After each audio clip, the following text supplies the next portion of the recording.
जब से छात्रों के मामले में राहुल गांधी और कॉकरोच पार्टी दोनों एक्सपोज हुए, तब से इनकी लाइन लेंथ बिगड़ी हुई है। अब ये नए नए प्लान पर काम करते रहते हैं ताकि जो पॉलिटिक्स डिरेल हुई है वो थोड़ी लाइन पर आए और नरेंद्र मोदी के खिलाफ थोड़ा माहौल बना सकें। इसलिए आप देखिए कि जो कॉकरोच पार्टी वाले जगह जगह पिट रहे थे, जगह जगह इनको दौड़ाया जा रहा था, वो अब जंतर मंतर पार्ट 2 का प्लान बनाए बैठे हैं। उधर राहुल गांधी छात्रों के मुद्दे से होते हुए महिलाओं और ओबीसी तक पहुंच गए। आज आपको बताऊंगा कि इधर कॉकरोच पार्टी वालों ने सड़क पर फिर उतरने का ऐलान किया, तो दिल्ली पुलिस ने अब ऐसी क्या तैयारी कर ली है जो कॉकरोचों को हैरान कर देगी। उधर नरेंद्र मोदी को घेरने चले राहुल गांधी को कैसे अपनों ने गच्चा देकर फंसा दिया, और इधर ये लोग अपने अपने प्लान में बिजी हैं। उधर छात्रों को लेकर कहां नया बवाल मचा है, छात्र कहां फिर से अनशन पर बैठे हैं, सड़क पर आ गए हैं, पुलिस से भिड़ गए हैं। छात्रों की ये जो लड़ाई की तस्वीरें हैं अपने हक के लिए, ये कहां से आई आज आपको दिखाऊंगा। साथ ही अरविंद केजरीवाल ने कौन सा चैलेंज दे दिया और मोदी योगी जो है उसका क्या इलाज कर रहे हैं। बंगाल में कैसे ममता शुवेंदु भिड़ गए, आज तो बहुत कुछ है बताने के लिए, लेकिन पहले इस पूरी खबर का एक झलक देखिए। आपके गुजरात के 1000 स्कूलों के इंस्पेक्शन करते हैं और मिलके पंजाब के 1000 स्कूलों के इंस्पेक्शन करते हैं, कौन से अच्छे हैं? बिहार में और जिस तरीके से तेलंगाना में जाति सर्वेक्षण कराया गया था, राष्ट्रीय स्तर पर 2027 का जो जनगणना है, यही प्रणाली अपनाए।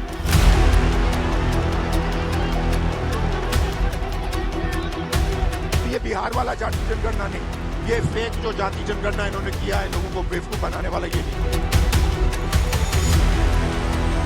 राहुल की पूरी आउटरीच एक मैन्युफैक्चर्ड पीआर कैंपेन है। देखिए, राहुल गांधी और कॉकरोच पार्टी के नए प्लान की बात तो आगे करेंगे, लेकिन पहले उन छात्रों की बात जो अनशन पर बैठे हैं, जो अपनी मांगों को लेकर पुलिस से आज भिड़ गए। पटना में, बिहार के पटना में आज छात्रों ने परीक्षा रद्द और अलग अलग मांगों को लेकर प्रदर्शन किया है। छात्रों ने गांधी मैदान से राजभवन के लिए मार्च निकाला और इस मार्च के दौरान हंगामा मचा। छात्र मुख्यमंत्री आवास का घेराव करना चाहते थे और छात्रों को रोकने के लिए जो बैरिकेड्स लगाए गए थे उसे प्रदर्शनकारियों ने गिरा दिया। देखिए वहां क्या तस्वीर बन गई।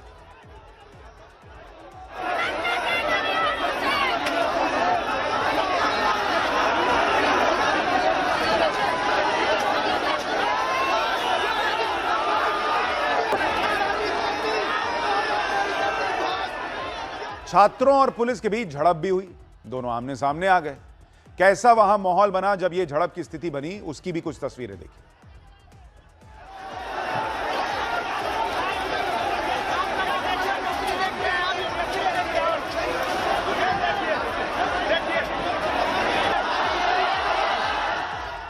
छात्रों को रोकने के लिए पुलिस ने वाटर कैनन का भी इस्तेमाल किया।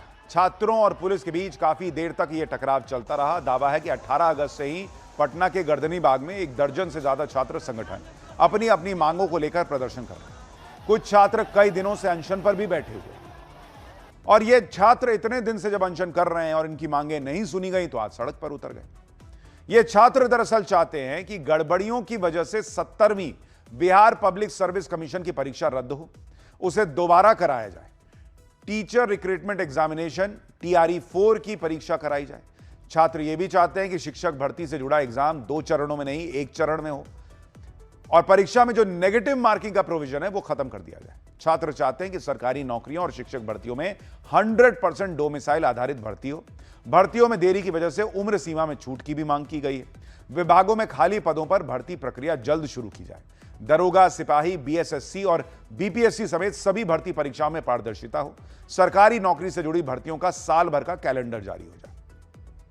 अब अपनी मांगों को लेकर छात्र कैसे भड़के हुए हैं और बिहार के शिक्षा मंत्री क्या कह रहे हैं, दोनों को सुनिए एक बार। 3 बहाली निकाला गया, सेकेंड इंटर स्तरीय, BSO, CGL 4, 3 साल बहाली दिया गया। हम लोगों ने कई बार BSSC आयोग का घेराव किया कि सर एग्जाम डेट घोषित किया जाए। इसके बावजूद इन लोग क्या बोलते हैं कि 15 दिनों का हम लोग समय दीजिए। तो 2 साल में आपको 15 दिन का वक्त नहीं मिला है।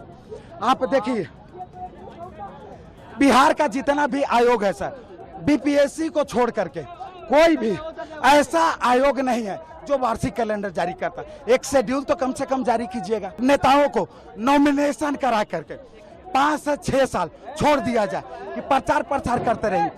इलेक्शन किस दिन होगा, काउंटिंग किस दिन होगा, ये चीज नहीं बता, तब इन लोगों को पता चलेगा कि छात्रों को क्या था। आज हम लोगों का मांग है सर कि हम लोग को सीएम से वार्ता कराया जाए। छात्रों के लगभग सभी मांगों को हम लोगों ने पूरी की है। जो छात्र कुछ और सरकार को बताना चाहते हैं उसके लिए संवाद के सारे द्वार खुले हुए हैं। छात्र आए, बात करें, अपनी समस्या का समाधान करें, सरकार उनकी है।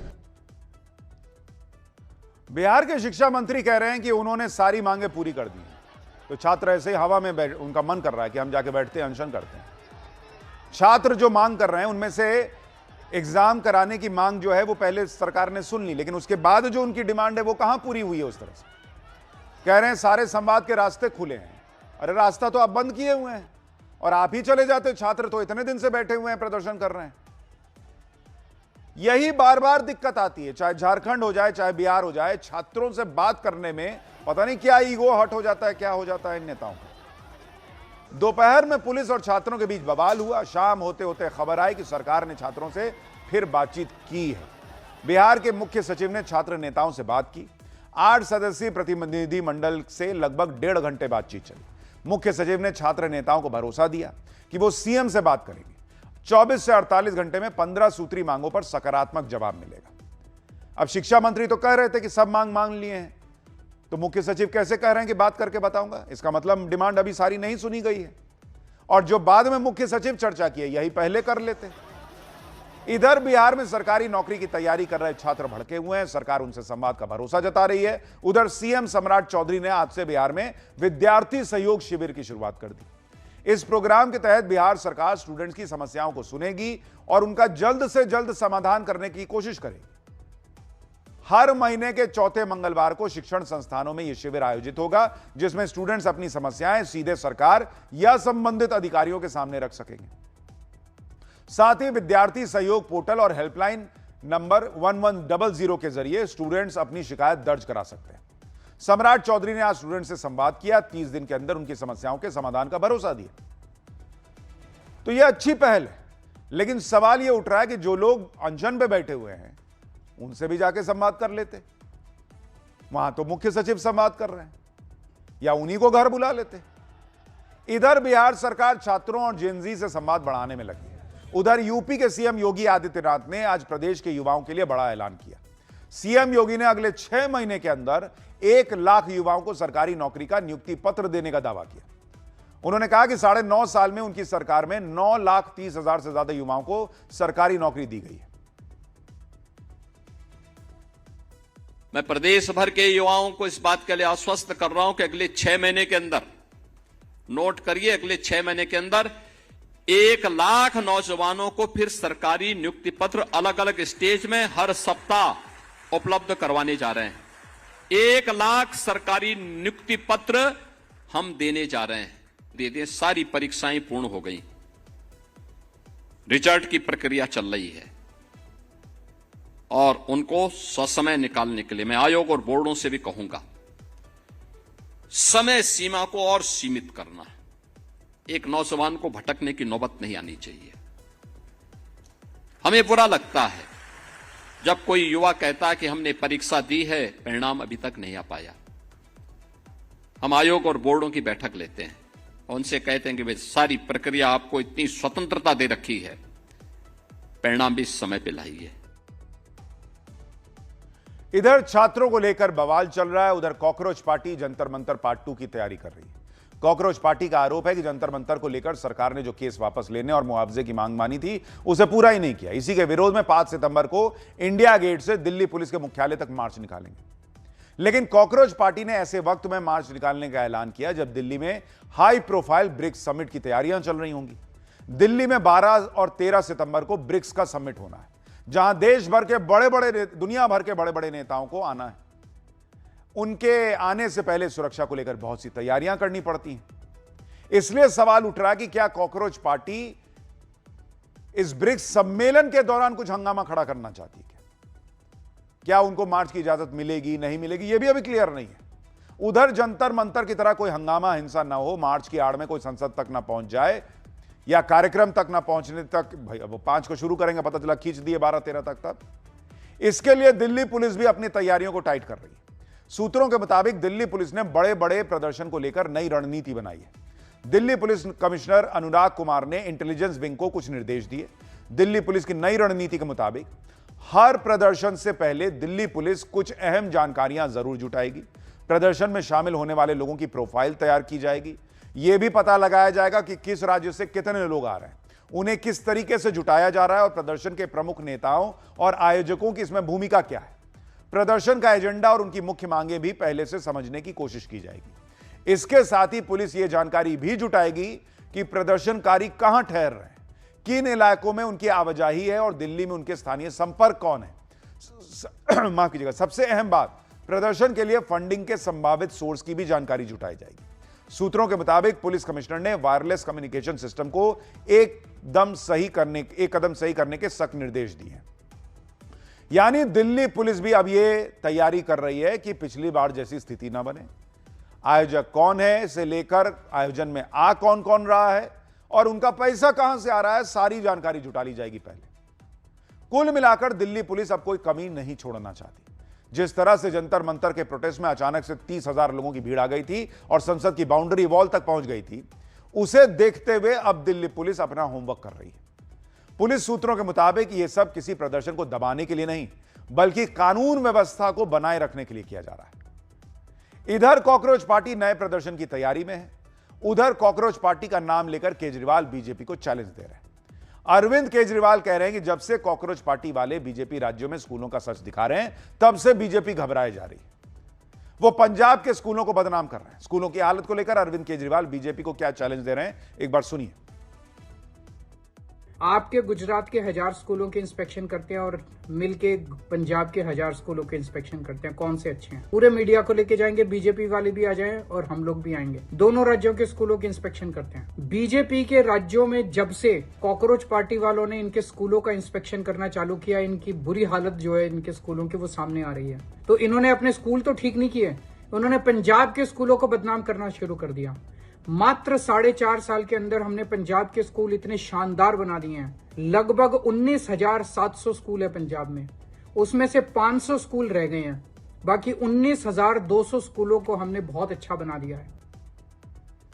अच्छा, अरविंद केजरीवाल बीजेपी वालों को चैलेंज दे रहे हैं कि आप पंजाब आइए और दिखाइए हमारे यहां स्कूल कैसे।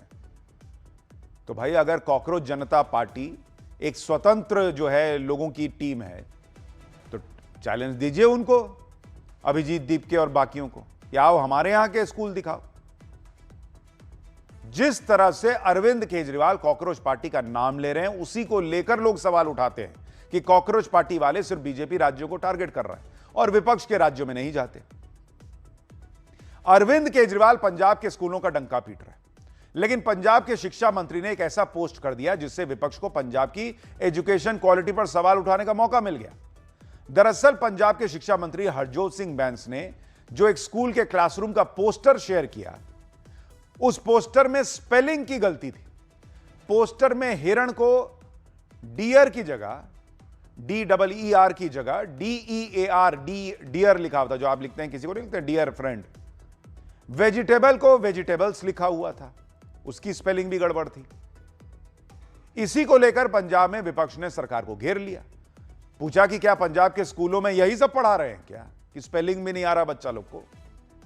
इधर राहुल गांधी का हाल भी आप देख लीजिए। अरविंद केजरीवाल की तरह वो भी छात्रों के मुद्दे पर खूब माहौल बना रहे हैं। पुणे वाले कार्यक्रम के बाद उनके करीबी उन्हें पीएम बनाने की बात भी करने लगे। कोई उन्हें बैटमैन जैसा हीरो बताने लगा। लेकिन बीजेपी राहुल गांधी के खिलाफ एक लिस्ट लेकर आई और दावा कर रही है कि राहुल गांधी ने पुणे में जो छात्रों की गूंज कार्यक्रम किया, वो तो एकदम फ्लॉप था भाई। बीजेपी का दावा है कि राहुल गांधी के अपने नेताओं ने उन्हें गच्चा दे दिया। कई कांग्रेसी नेताओं ने राहुल गांधी के पुणे वाले कार्यक्रम पर कोई सोशल मीडिया पोस्ट तक नहीं किया, कुछ पॉजिटिव तक नहीं कहा, वो भी उस दौर में जब सोशल मीडिया पर नैरेटिव की लड़ाई चल रही है। बीजेपी के प्रवक्ता और नेता प्रदीप भंडारी ने आरोप लगाया कि राहुल गांधी के पुणे वाले कार्यक्रम को कांग्रेस के नेता ही भाव नहीं दे रहे। आरोप है कि कांग्रेस के कई सीनियर नेताओं ने राहुल गांधी के इवेंट को लेकर सोशल मीडिया पर कुछ भी पोस्ट नहीं किया। प्रदीप भंडारी ने आरोप लगाया कि कांग्रेस के 249 पदाधिकारियों में से सिर्फ 113 ने ही ट्विटर पर राहुल गांधी के कार्यक्रम को लेकर पोस्ट किया।